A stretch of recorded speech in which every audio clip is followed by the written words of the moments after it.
November 14 എല്ലാവരും കാത്തിരിക്കുന്ന ഒരു ദിവസമാണ്. കാരണം അന്നാണ് DQന്റെ കാന്ത റിലീസ് ആവുന്നത്. തമിഴ് പടമാണ് നമുക്കറിയാം. DQന്റെ വേഫർ ഫിലിംസും പിന്നെ അതേപോലെ തന്നെ നമ്മുടെ ബാഹുബലി, റാണ ഇവരെല്ലാരും കൂടെ പ്രൊഡ്യൂസ് ചെയ്യുന്ന ഒരു പടമാണ് കാന്ത എന്ന് പറയുന്നത്.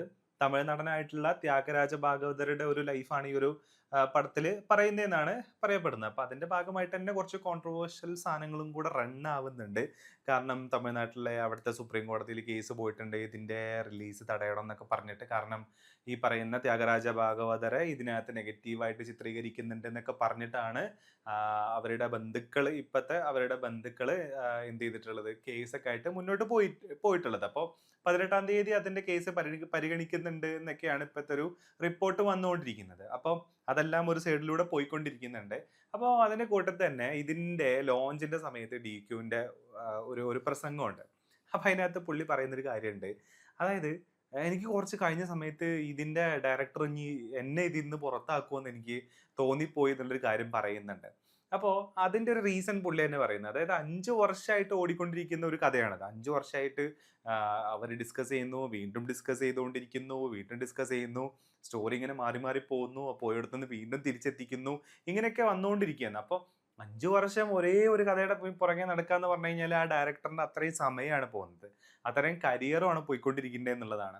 അപ്പോ DQന് തന്നെ ഒരു ഒരു സംശയം. ഇനി നീ എന്നെ ഇതിന്ന് പുറത്താക്കൂടാ എന്നുള്ളൊരു സാധനം. കാരണം ഇത്രയേറെ ഡിസ്കഷൻ പോവാൻ കാരണം ആ ഒരു ക്യാരക്ടറും ആ ഒരു കഥയും പുള്ളിക്ക് അത്രത്തോളം ഇഷ്ടമായത് കൊണ്ടാണെന്നുള്ളതാണ്. അത് നമുക്ക് മനസ്സിലാവണമെന്നുണ്ടെങ്കിൽ ഇതിന്റെ ട്രെയിലർ കാണണം. ഏകദേശം 3-3.5 മിനിറ്റോളം ഉണ്ട് ഇതിന്റെ ട്രെയിലർ. ഇത് കണ്ടാൽ നമുക്ക് മനസ്സിലാവും എന്തുകൊണ്ട് DQ ആ പടം അത്രയും സ്ട്രിക്റ്റ് ആയിട്ട് പിടിച്ചു നിന്നു. ഇതിന്റെ സ്ക്രിപ്റ്റിംഗിലാണെന്നുണ്ടെങ്കിൽ എല്ലാത്തിലും അത്രയും ഇൻവോൾവ്മെന്റ് എന്തുകൊണ്ട് വന്നു എന്നുള്ളത് നമുക്ക് മനസ്സിലാവും എന്നുള്ളതാണ്. നമുക്കറിയാം ഈ പഴയ കാലം അവതരിപ്പിക്കുന്നതിൽ DQന്റെ ഒരു ഒരു പുള്ളി ഭയങ്കര ഒരു വേറെ റേഞ്ചാണ്. പഴയ പണ്ടത്തെ ക്യാരക്ടറിനെ അവതരിപ്പിക്കാന്ന്. കുറുപ്പാണെന്നുണ്ടെങ്കിലും ലക്കി ഭാസ്കർ ആണെന്നുണ്ടെങ്കിലും ഇനിയിപ്പോ കാന്ത ആണെന്നുണ്ടെങ്കിലും ഒക്കെ നമുക്കത് കണ്ടാ മനസ്സിലാവും. പുള്ളിക്ക് പറഞ്ഞു വെച്ച് പറഞ്ഞു ഉറപ്പിച്ചിട്ടുള്ള ക്യാരക്ടറായിട്ട് നമുക്ക് തോന്നും എന്നുള്ളതാണ്. ഈ കാന്ത കണ്ടാൽ നമുക്ക് കറക്റ്റ് മനസ്സിലാവും. അതായത് സ്റ്റാർട്ടിൽ നിന്നും ഈ ട്രെയിലർ കാണുമ്പോൾ തന്നെ നമുക്ക് ഒരു കാര്യം മനസ്സിലാവും ഇതിന്റെ കഥ എന്താണെന്നുള്ളത്. അപ്പൊ അതിനകത്ത് പല പല സ്റ്റേജുകളാണ്. അയാളുടെ റൈസ് ആൻഡ് ഫാൾ എല്ലാം ഇതിനകത്ത് വരുന്നുണ്ട്. അപ്പൊ എന്തൊരു രസമായിട്ടാണ് അങ്ങേര് ചെയ്തേക്കുന്നത് എന്നുള്ളതാണ്. അതായത് നിക്കുന്നത് കണ്ടാൽ തന്നെ നമുക്ക് എന്താ പറയാ നമുക്ക് മനസ്സിലാവും ഇത് ഇത് ആ ക്യാരക്ടറായിട്ടാണ് നമുക്ക് അതിനകത്ത് തോന്നുന്നത് എന്നുള്ളതാണ്. ആ ഒരു ഒരു എന്താ പറയാ ട്രെയിലർ കാണുമ്പോഴടക്കം ആ ഒരു മീശയും ആ ഒരു ഒരു സ്വാഗും ഇതെല്ലാം നമുക്ക് തോന്നുന്നത്. ഇതിന്റെ ഈ ട്രെയിലർ അവസാനിപ്പിക്കുന്ന സമയത്ത് ആ ഒരു ബ്ലർ വെച്ചിട്ടൊരു പരിപാടി ഉണ്ട്. ക്ലോസ് വെക്കി എന്ന് പറഞ്ഞിട്ടുള്ള ഒരു സാധനം.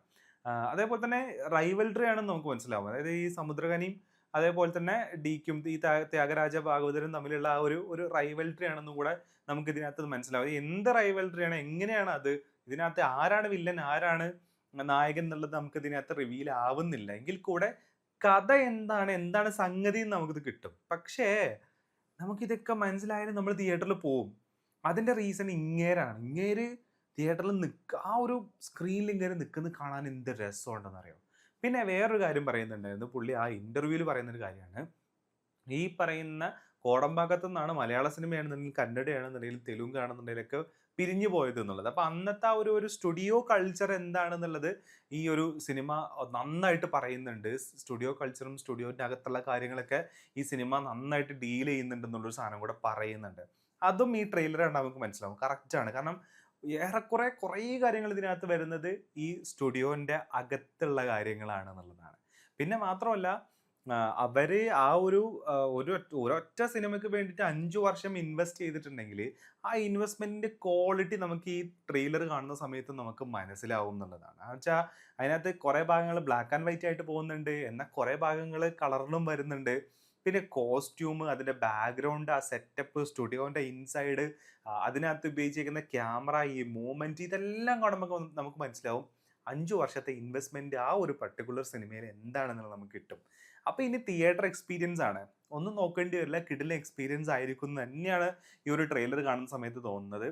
പിന്നെ ഈ ഒരു പടം എനിക്ക് തോന്നുന്നു തമിഴിലും തെലുങ്കിലും കന്നഡയിലും മാത്രമാണ് ഡബ് ചെയ്ത് വരുന്നതെന്ന് തോന്നുന്നു. മലയാളത്തിൽ അത് ഡബ് ചെയ്ത് വരുന്നില്ല എന്നാണ് തോന്നുന്നത്. അത് കുറെ നന്നായി തന്നെയാണ് എനിക്ക് തോന്നുന്നത്. കാരണം തമിഴാണ് സിനിമയുടെ ബേസ്.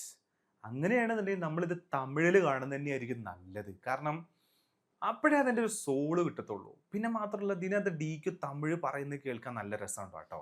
കാരണം പുള്ളിയുടെ ഇന്റർവ്യൂവിനകത്തും പുള്ളി തമിഴ് പറയുന്നത് കേൾക്കാൻ നല്ല രസമുണ്ട്. അപ്പൊ അതിനകത്ത് പുള്ളി വേറൊരു കാര്യം കൂടെ പറയുന്നുണ്ട്. എൻ്റെ തേർഡ് ലാംഗ്വേജ് തമിഴായിരുന്നു എന്നുള്ളൊരു സാധനം കൂടെ പറയുന്നുണ്ട്. പിന്നെ ഊട്ടിയിലൊക്കെ പഠിച്ച ആളാണല്ലോ. ഓഫ് കോഴ്സ് അവിടെ എന്തായാലും തമിഴ് ഉണ്ടായിരിക്കും. അപ്പൊ അതൊരു ബേസ് തമിഴുള്ള ഒരു മനുഷ്യൻ തമിഴ് സംസാരിക്കുന്നതാണ് നല്ല രസമുണ്ട്. അതുകൊണ്ട് തന്നെ നമുക്ക് മലയാളത്തിൽ ഈ സിനിമ വേണ്ട. മലയാളത്തിൽ ഡബ് ചെയ്ത് ഇറങ്ങി കണ്ടിട്ടുണ്ടെങ്കിൽ ചടച്ച് എന്താ പറയാ ചത്തുപോകും മനുഷ്യൻ.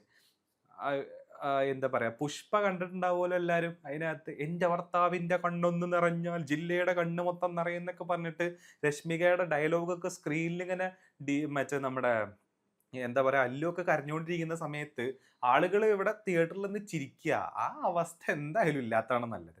പക്ഷെ ലക്കി ഭാസ്കറിന് അങ്ങനത്തെ പ്രശ്നം ഉണ്ടായിരുന്നില്ല കേട്ടോ, മലയാളത്തിലാണെങ്കിൽ കൂടെ. അപ്പോ ഈ ഒരു സിനിമ നവംബർ 14th മിക്കവാറും നല്ലൊരു തിയേറ്റർ എക്സ്പീരിയൻസ് തന്നെ ആവാൻ സാധ്യതയുള്ള ഒരു കിഡിലോസ്കി പടം ആവാൻ നല്ല സാധ്യതയുണ്ട് ഈ ഒരു പടത്തിന് എന്നുള്ളതാണ്.